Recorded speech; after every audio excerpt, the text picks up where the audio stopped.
Bonjour à tous, merci de souscrire à ma page Made in Dogecoin sur Twitter et sur YouTube. Merci, partagez, likez.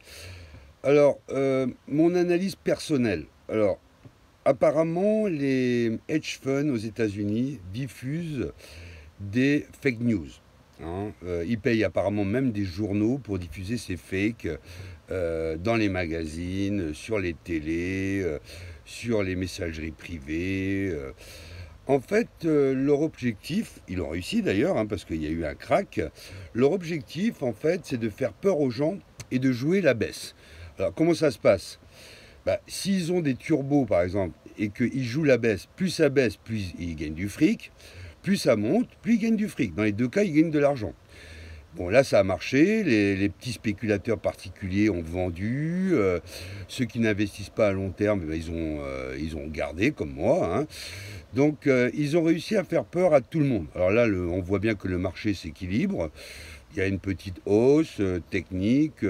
Bon, je pense qu'on arrivera à 35 000 euros pour le Bitcoin, comme j'avais dit, et 0,40 pour le Dodge. Je pense qu'on va y arriver assez rapidement. Alors, en fait, ce il faudrait faire en fait comme les mecs ont fait sur GameStop.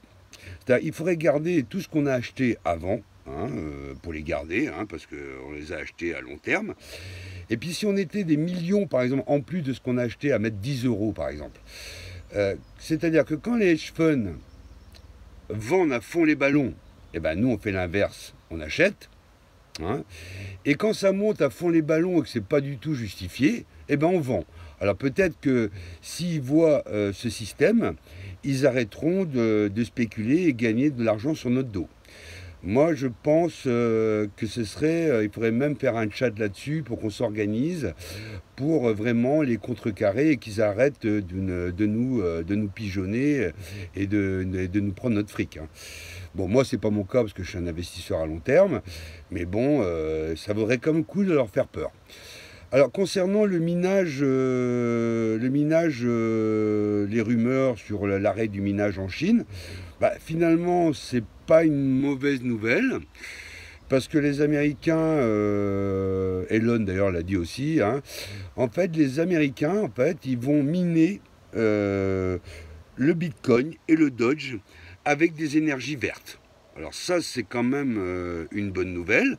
Déjà, l'argent restera, je ne sais pas s'il y en a en Europe, des mineurs. S'il y en a, vous pouvez me le dire sur les commentaires.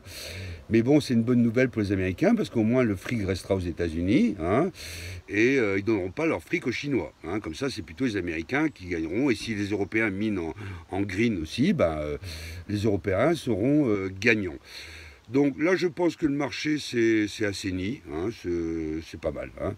Alors, je regardais la vidéo d'un Américain, un Asiatique, qui parlait un peu. Alors, lui, il croit pas du tout au Dodge.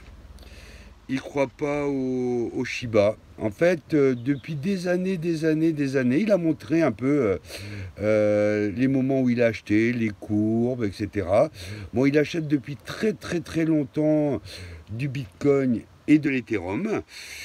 Il les garde, il les vend pas, il les garde. Et finalement, donc, quand on a regardé ses graphiques, et en fait, il est vraiment, vraiment gagnant. Même avec la grosse baisse, il est encore gagnant. Il achète quand ça baisse, hein, il vend pas, il garde. Donc c'est vraiment un investisseur à long terme. Et il dit que les spéculateurs, bon, à mon avis, quand les cryptos seront vraiment mûrs, etc., bon, il y aura des mouvements, comme j'ai dit, avec les hedge funds, mais ça risque d'être stable.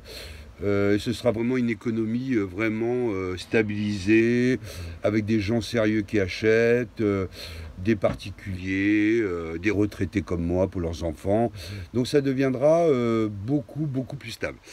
Bah, euh, dans les vidéos, il y a 2 ou 3 jours, je voyais que Matt, Vala 888, BitBoy, ils étaient un peu tristes parce que je pense que, bon, je sais que BitBoy, lui, il a investi de l'argent, il disait qu'il avait perdu 8 millions de dollars. Donc ils n'étaient pas très joyeux, ils étaient même un peu découragés. Ils ont l'air de dire qu'ils n'ont pas vendu, mais bon, ils étaient un peu tristes quand même. Alors depuis 2 jours, depuis que ça a remonté, bah là ça va mieux, ils rigolent un peu plus, ils font des trucs funny sur leurs vidéos. La chinoise, elle, qui habite aux États-Unis, bah, elle continue à acheter elle continue à acheter quand ça la baisse. Elle vend pas. Hein. Elle a acheté de l'Ethereum, elle a acheté du Bitcoin, elle a racheté du Dodge. Alors, elle a acheté une monnaie que je connais pas. Je sais pas si vous connaissez, vous pourrez me faire un commentaire. Elle a acheté du NIO. Je sais pas du tout ce que c'est. Hein. Il y a tellement de monnaies qu'on sait pas du tout ce que c'est. Bon, moi, sur le Shiba, j'ai acheté, comme j'avais dit, à 0,00006. Là, je suis à 0,0008. Bon, bah, j'ai gagné quand même un petit peu. Hein. C'est pas mal. Hein. Je garde, je continue. Autrement, il y a Matt Vallas là, qui était hyper content parce qu'il y a Elon qui a participé à un chat en direct et qui a participé en live sur sa chaîne. Donc il a eu énormément de vues. Donc il était hyper content. Bon bah écoutez, là j'ai fini ma sieste, comme les vieux hein, de 63 ans. Donc là je retourne à Morgat. Et je regarderai ce soir à nouveau les vidéos, je vous en parlerai. Alors n'oubliez pas, hein, souscrivez à ma page, likez ma page. Hein. Merci, bye, à bientôt les gars, bye.